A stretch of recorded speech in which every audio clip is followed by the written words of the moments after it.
好，我们继续讲第2节的内容，就是我们在系统当中要监测的一些事项。首先呢是一个环境的监测，你要做到这个用这个许可证来做一些限制的话，首先我们一定得检测到它的环境。比如说像我的话，我会去检测它是生产环境呢，还是开发环境。这个其实是非常重要的。如果是你要做一系列的限制的话，你得去知道它是个什么环境。那正常来说，我们不管是 Vue 项目也好 ，React 项目也好，它都是可以配置一个环境参数的，但是我们没法就是去调那个地方的环境参数。如果是使用可配的这个环境参数的话，那我们就会遇到一个问题，那别人只要去改它的这个环境参数，那就可以绕过我们这个环境监测。所以说我就公开一下，就是我在这一版，就是这是之前写的比较老的这一版当中是怎么做这个环境监测的。环境监测呢，我是通过去查看是否挂载了 Vue Hotmap 这个对象。如果你把它打包之后的话，实际上是没有这个 Vue Hotmap 这个对象的。这个是我之前研究开发环境和打包部署之后的这个环境，然后去找到的一个差异。这个也是花费了不少的这个时间。也就是说，我们可以不用那个配置参数的方式，因为绝大多数人他可以说几乎没有人去研究这些东西，所以呢，理论上来说没有人去拿这个参数来去判断是开发环境呢还是生产环境。但实际上 Vue 3的话 Vue 3加 White 已经没有这个东西了，所以说我已经换了，就是我在TechUI 3.0 的这个开发当中，我已经舍弃这种方式了，所以说就这个就公布出来了。我在2点几的这个版本里边都是用的这个 Vue Hotmap 来检测它是否是生产环境还是开发环境。OK， 另外一个的话就是系统标题的一个检测。系统标题的检测的话，我们先说一下为什么要去检测这个系统标题。就是我们既然写了许可证，许可证里边已经就是标明了，就是这个授权是授权给这个公司名称是什么，这个系统名称是什么。那我已经做了这一点了，那我这个系统名肯定是不让你去随意修改的，我就只想让你去在当前的这个系统下去用，然后我去发放授权。那比如说你先不要批判我这种做法，我知道我这样做有点刚愎自用，但是怎么说呢？你作为一个开发者，然后我本身我在国内的收入也没有那么高，所以我自己去写点东西，我想去有点额外的收入，我觉得是无可厚非的。咱们就只是今天的话，就只是从这个技术角度去讨论这个事情啊，我们就不要说这样做好不好。实际上你要做到这一点，其实也不是一件简单的事情，而且就是别人都没有这样做过，你去研究一个这样的方法，其实是花费了我巨大的这个时间和精力的。然后呢，我觉得就是说我给大家讲这个前端许可证的实现啊，并不是说就是让大家完全按照我的这种思路去写一个这样的前端许可证。那你可以写一个这个类似的这种方式，对吧？你不一定非要绑定一个系统名称，你可以只是绑定一个公司名称就行，你只是授权给这个公司去用。好，我们继续说系统名称。这个所有的这个系统名称呢，都来源于许可证当中的这个授权信息，也就是说我在生成密钥的时候的这个地方的系统名称。那它解密之后的话，就是所有的地方都调解密之后的这个系统名称了。然后我是把它给赋值到 document title 上面的，也就是说这个位置。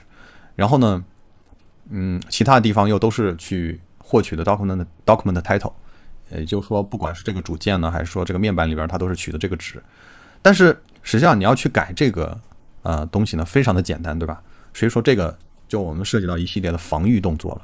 那防御呢，主要有几点啊，就是比如说我们请求一些，比如说我们请求一些关键的主件，比如说自适应主件，比如说那个科技边框，因为你不管做什么，你都会用到类似这样的主件嘛。所以说，也就我们请求这些主件的时候，我们给它一个概率，不是说每次都去检测啊。比如说1/50或者100%，也可以写一些定时器，比如说我半个小时检测一次，你是不是去篡改这个标题了？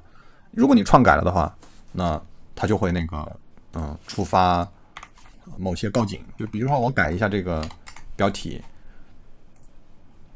它没事儿，但实际上就是当这个页面放一段时间，它触发某些特定的检测了之后，那它就会整个页面都不可用啊。同样啊，就是说大家不要批判这种做法妥不妥，我们只是纯粹的技术方面的一个实现。我们怎么来测试一下呢？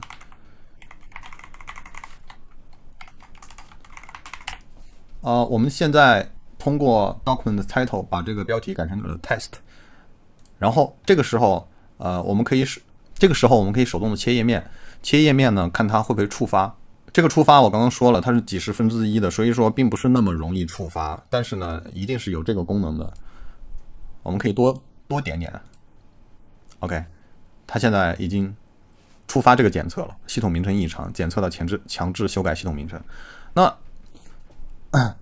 那大家觉得这个 document title 可能比较容易修改，那我通过 CSS 的 before after 来修改呢，也一样。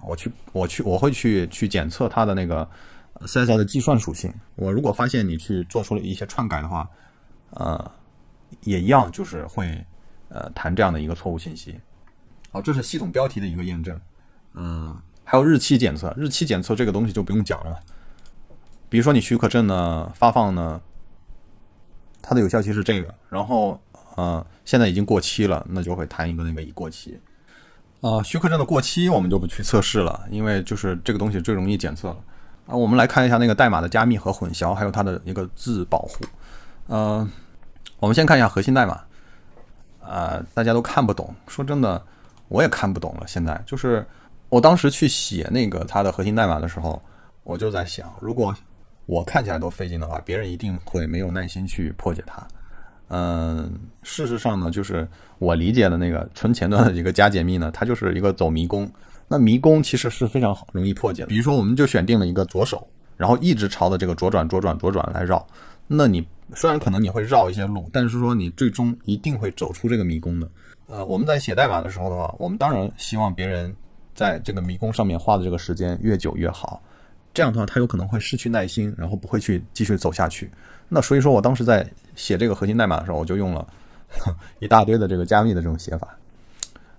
所以说到目前为止，我自己看这些代码的时候都非常非常的费劲。首先我们可以看一下，就是我的核心代码当中有非常多的这个空的eval，就里边什么都没写，但是我就放了一个空的。当然也有很多那个有内容的这个eval，我们相当于是把那个一个字符串通过eval来转换成那个 JS 代码，这就是它的一个作用嘛，eval这个函数的一个作用。那你肯定会说了，那我只需要 console log 一下，我就能知道你这个什么 GDW3 这是个什么东西了，对吧？你说的还真的是非常的对。那我们来试一下。OK， 它报了一个错误，核心异常，客户端参数或者核心版本不匹配，或者核心受损。也就是说不允许在这个代码里边 core 这个 JS 里边去写任何的东西。比如我们写一个 debug 也一样，我们删了它。正常了，这就是一个代码的自保护。它是怎么实现呢？其实非常的简单，就是我们实际上是在某一个地方给它做了一个验证。我们可以看一下，就是比如说当我写了这个的时候，我有个错误信息，然后我可以看一下这个错误信息是个什么。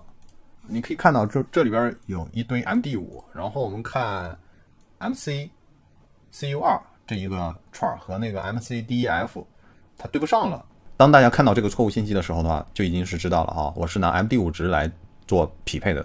就是如果你修改了我的代码，然后呢，它的 MD5 值发生改变了，然后就会匹配不到了。OK， 我们回过头来，我们继续讲，我们为什么会有这么多空的eval函数？因为 Webpack 在打包的时候的话，如果它检测到这个eval，它就不会对你的代码进行篡改。比如说我这里边的 VLTMRS 这些传参，也就是说我不在这里边写这个eval的话，这些传参名称就都会被篡改。然后为什么我这个方法里边写了这么多eval呢？如果我不在这个 for 循环里边不写的话，这个 I 这个变量名称呢也会被篡改。比如说它可能篡改成一个 A 或者 T 之类的。然后这个时候的话，那我的这个整个代码的 MD5 值就发生改变了。也就是说，我打包之后，实际上就触发了我那个代码的自保护了。所以说我才在代码当中加了这么多eval。当然现在新版的 TechUI 3.0，我已经抛弃这种做法了，因为什么呢？第一，就是这个eval 这个东西，这个函数呢，它不安全。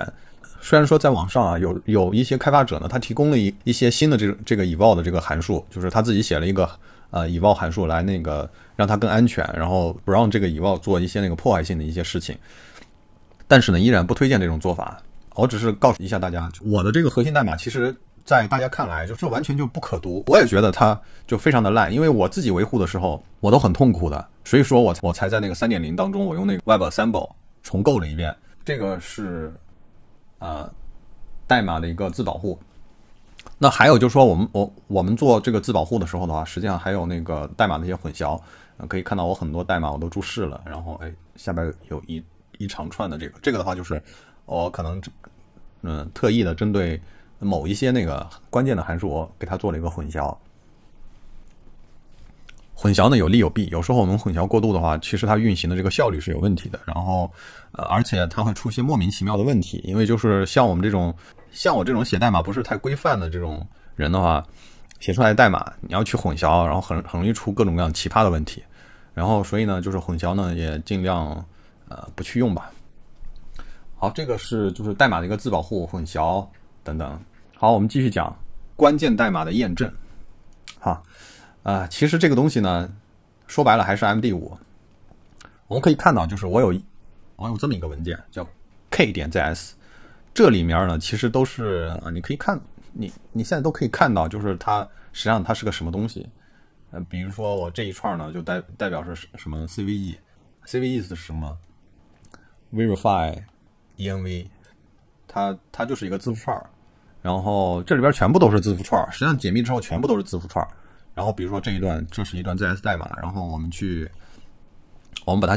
把这个字符串解密之后的话，我们就相当于是这样的一个字符串，然后我们再用 eval 来把它转成 JS 代码。